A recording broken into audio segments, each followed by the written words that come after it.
Welcome to another deep dive with us.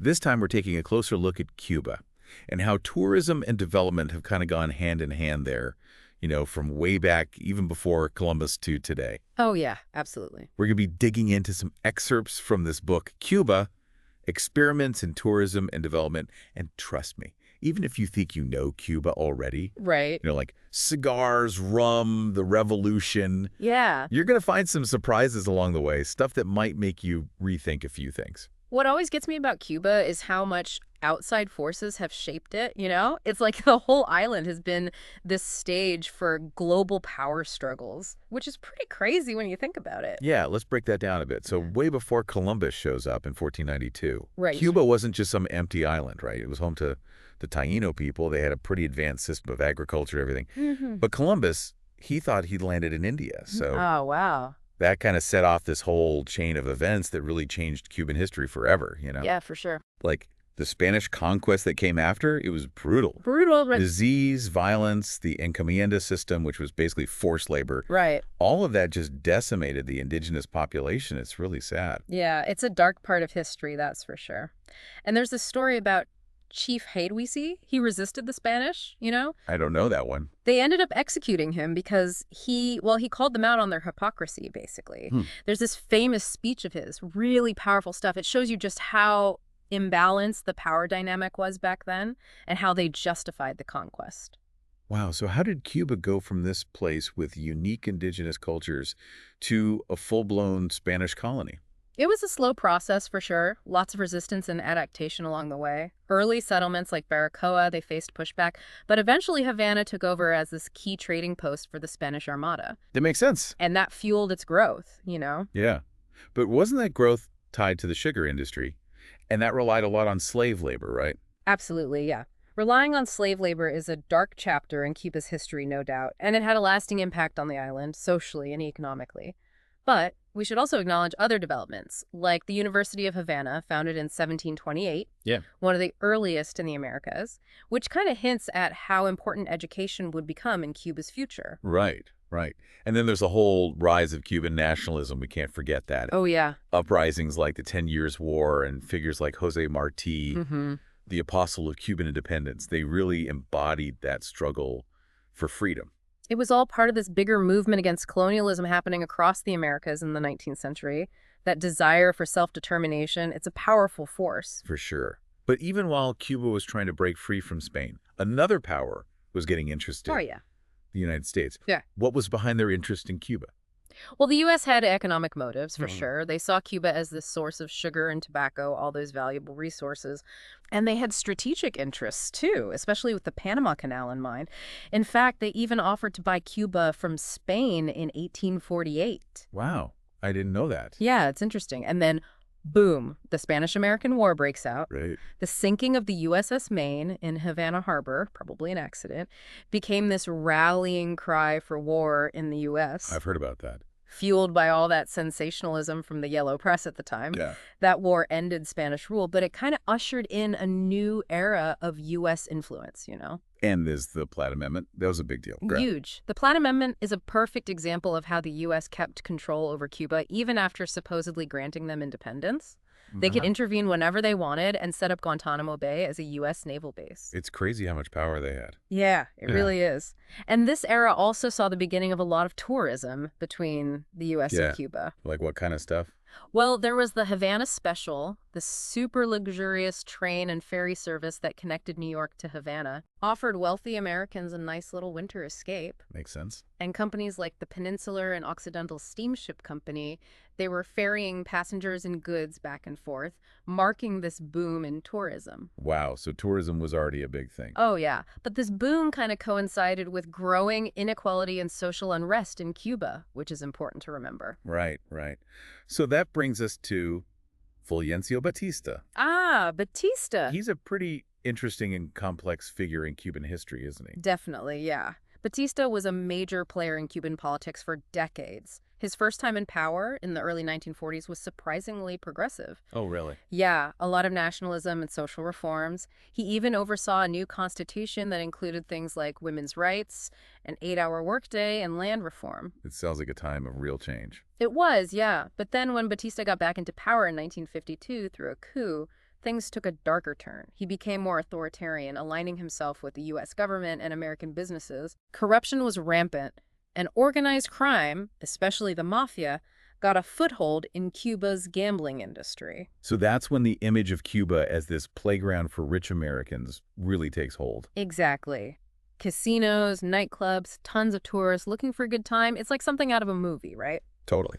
Picture it, smoky backrooms, Sinatra on the radio, and guys like Meyer Lansky, straight from Vegas, reforming the Cuban gambling scene. It was a wild time. Wow, that sounds intense. But we got to remember, this tourism boom was built on inequality and exploitation. Many Cubans didn't benefit from it at all, and resentment towards Batista's regime was brewing. Right, and that resentment eventually leads to the Cuban Revolution, led by Fidel Castro. Exactly. Castro saw those casinos and the mafia's influence as symbols of corruption, and he tapped into that widespread discontent. His revolution marked this radical shift away from the crony capitalism of Batista's era and basically put an end to Cuba's tourism industry as it existed back then. It sounds like a huge turning point.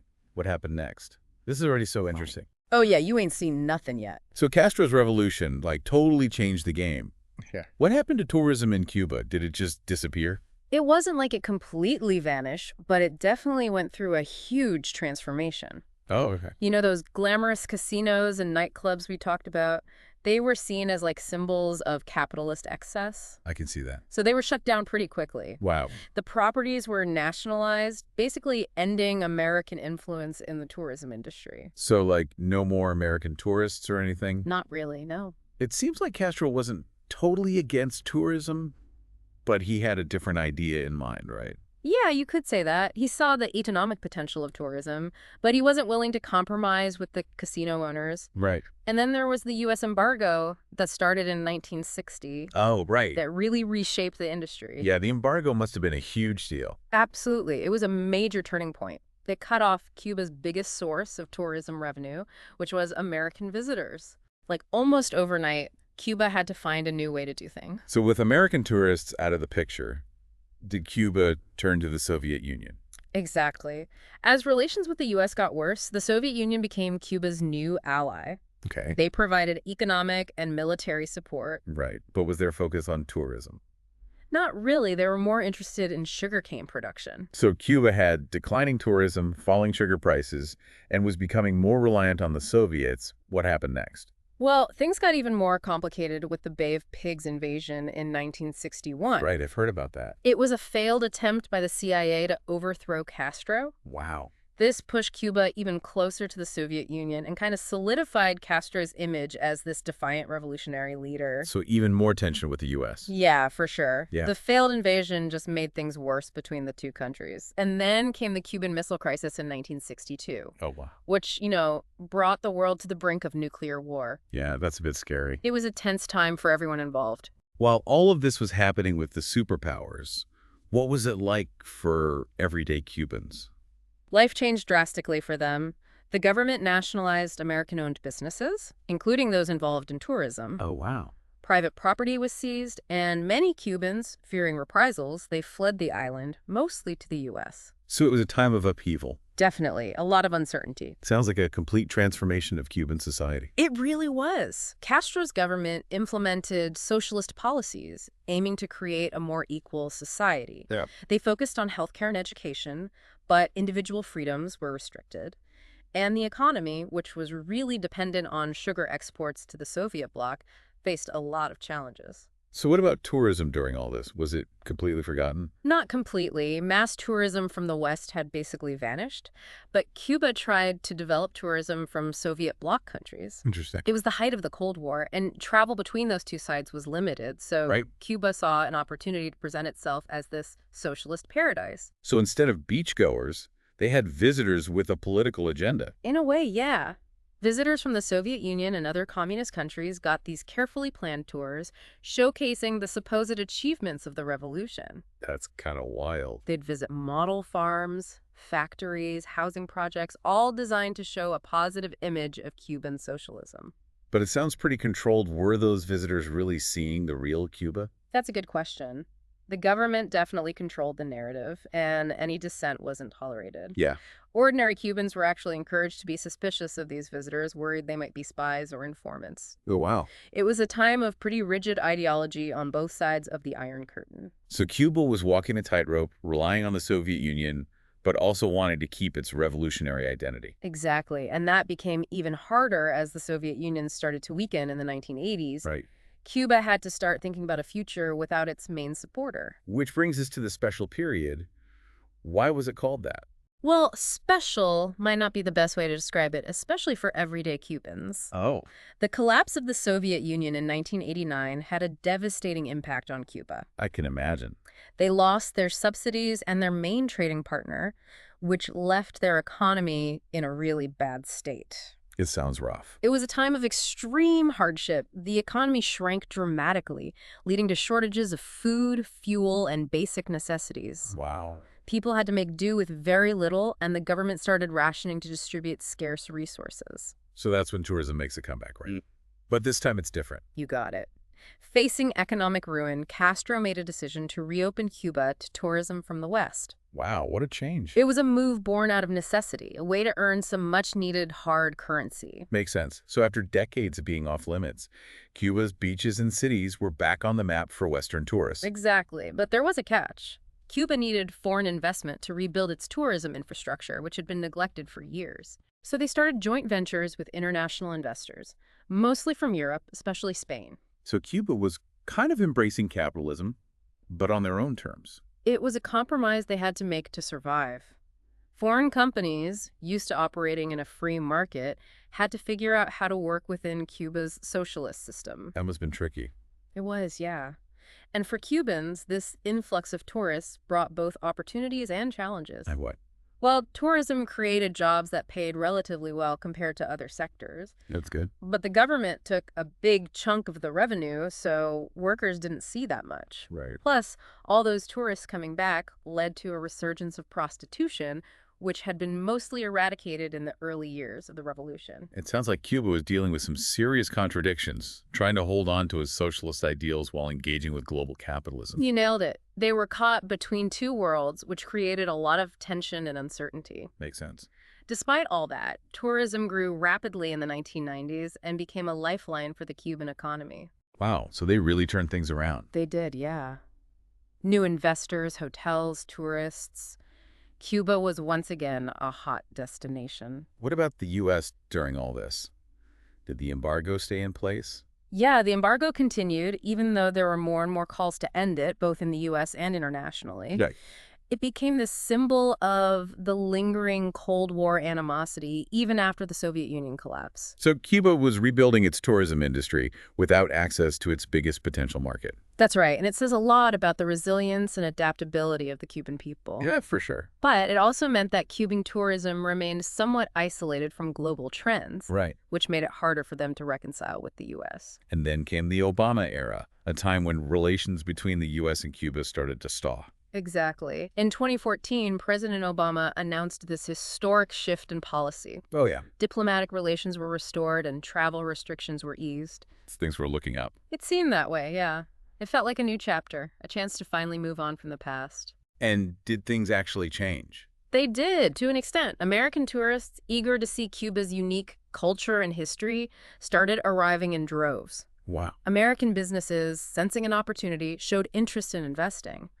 But it's important to remember that the embargo is still there. Right. It wasn't completely gone. So that still prevented the full potential of this new relationship from being realized. Makes sense. And then came the Trump administration, which took a much harder line on Cuba. Oh, no. They reimposed travel restrictions, and the rhetoric from Washington became more hostile. So all that progress was basically undone. It seemed that way, yeah.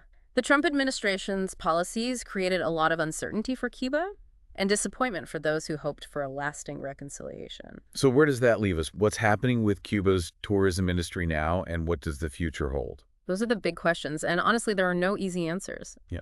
Cuba is still grappling with its revolutionary past and facing new challenges in a world that's constantly changing. It's a really interesting situation. Cuba has managed to build a successful tourism industry even though they've been isolated from the U.S. market for decades. Pretty impressive. Think about it. Stunning beaches, colonial cities, classic cars, a vibrant culture that draws people from all over the world. It sounds amazing. It is, and it's been incredibly successful in attracting tourists from Europe, Canada, and Latin America. But there's still challenges, right? Of course, the economy is heavily dependent on tourism, which makes it vulnerable to global shifts. I see. And the U.S. embargo, even though it was partially eased during the Obama administration, still has an impact. So what about internally? What are some of the things Cubans themselves are dealing with? Well, there are restrictions on private businesses, limited internet access, and a lack of political freedom. Right. These things, especially for younger Cubans who want to see change, can be really frustrating. It sounds like Cuba's being pulled in a lot of different directions. Definitely. They have to find a way to balance their revolutionary past with the realities of a globalized world. So what do you think will happen? Will they stick with their socialist model or move towards a more capitalist system? It's the million-dollar question, isn't it? Yeah. And ultimately, it's up to the Cuban people to decide. Makes sense. What's clear is that Cuba is in transition, and its story is far from over. So we've seen how Cuba's history has shaped its tourism industry, but what's the current state of things? It's this fascinating mix of old and new, Yeah. Resilience and uncertainty all kind of bundled together. Yep. Cuba has managed to create this thriving tourism industry, even though they've been cut off from the U.S. market for decades. That's pretty impressive. It is, yeah. Think about it.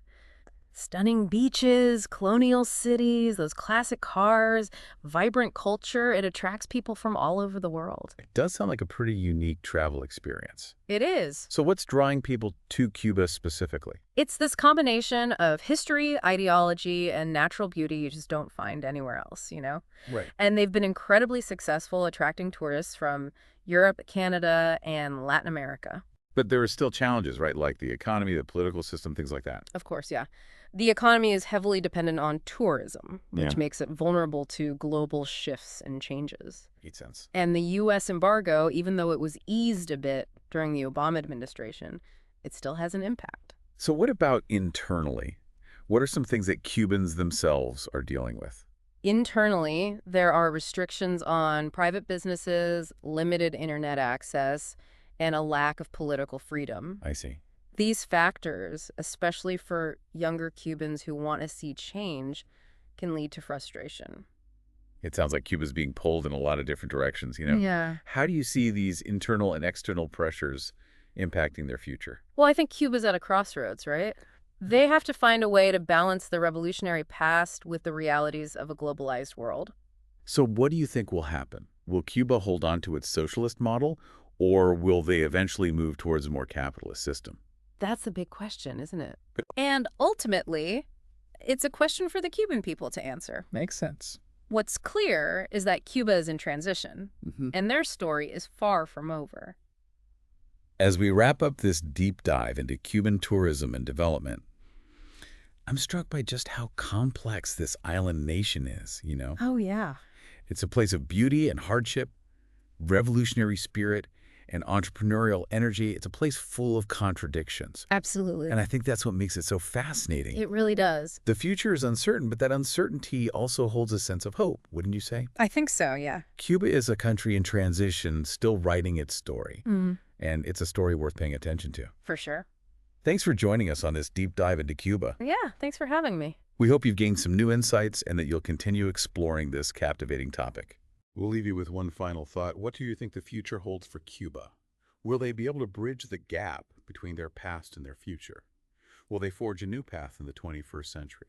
Only time will tell, but one thing's for sure, it'll be a fascinating journey to witness.